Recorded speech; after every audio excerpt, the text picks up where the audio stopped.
Assalomu alaykum aziz do'stlar, kanalimizga xush kelibsiz. Sizlar bilan Stanьте kanali. Samsung kompaniyasi 14-yanvar kuni Galaxy Unpacked 2021 taqdimot marosimini o'tkazdi. Ushbu marosimda eng ko'p kutilgan Galaxy S21 seriyasi flagmanlarini taqdim qildi. Biz ushbu smartfonlar haqidagi videoni ikki qismga chiqarishga qaror qildik.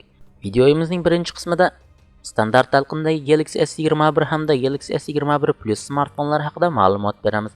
Ikkinchi qismida esa Galaxy S21 Ultra flagman haqida ma'lumot beramiz.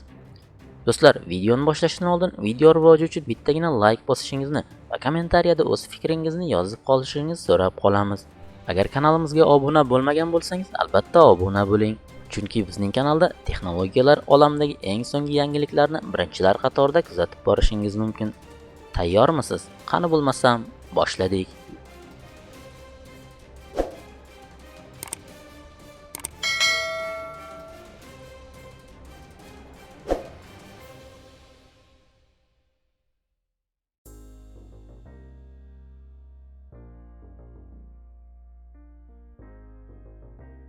Standart talqindagi Galaxy S21 flagmani hamda uning Galaxy S21 Plus versiyasi tashqi qiyofasi bilan ham xususiyatlariga ko'ra ham o'zaro o'xshash, ammo baribir farqlari ham bor.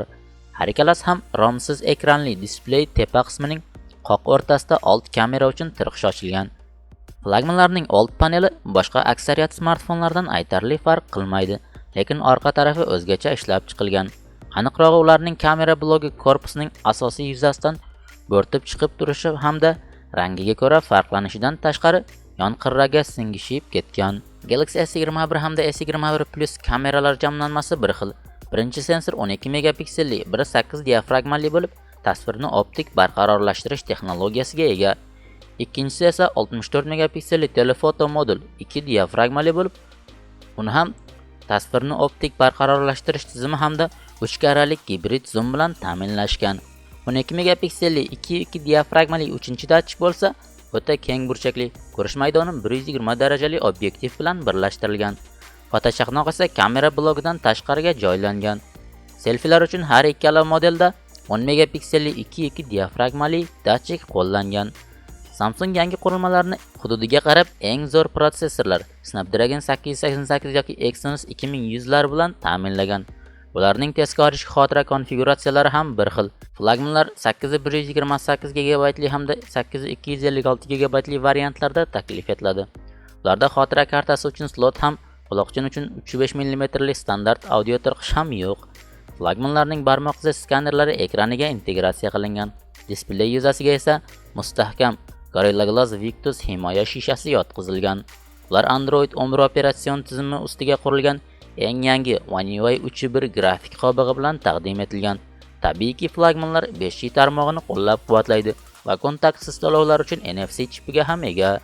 Samsung ushbu smartfonlarni yangi Phantom Violet tusli korpusda chiqargan.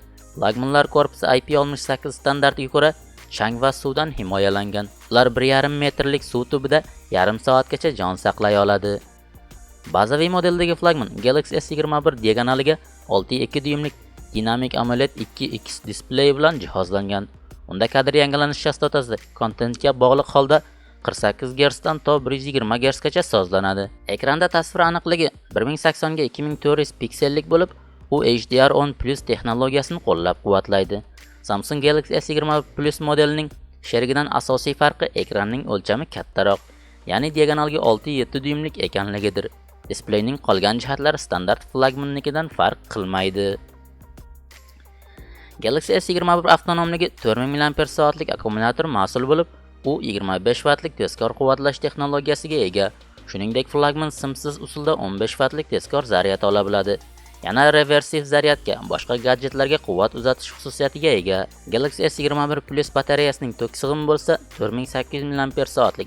Uning ham boshqa xususiyatlari standart model akkumulyatori bilan bir xil. Bazaviy modeldagi Galaxy S21 korpusi rangiga ko'ra eng keng assortimentda taklif etiladi. Phantom Grey, Phantom White, Phantom Violet va Phantom Pink. Uning sherigi Galaxy S21 Plus xaridorlari esa Phantom Black, Phantom Silver hamda Phantom Violet tuslardan birini tanlashlari mumkin. Samsung standart flagmanni Galaxy S21 uchun 850 yevrodan boshlanuvchi narxlar belgilagan.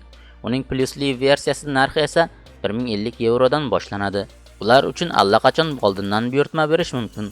Ochiq savdoga esa flagmanlar 29-yanvardan chiqadi. Shu bilan bugungi videomiz ham o'z nihoyasiga yetdi. Video yoqsa like, yoqmasa dislike bosing. Qandaydir savol, taklif yoki fikringiz bo'lsa izohda yozib qoldiring. Keyingi videolarda ko'rishguncha xayr, salomat bo'ling.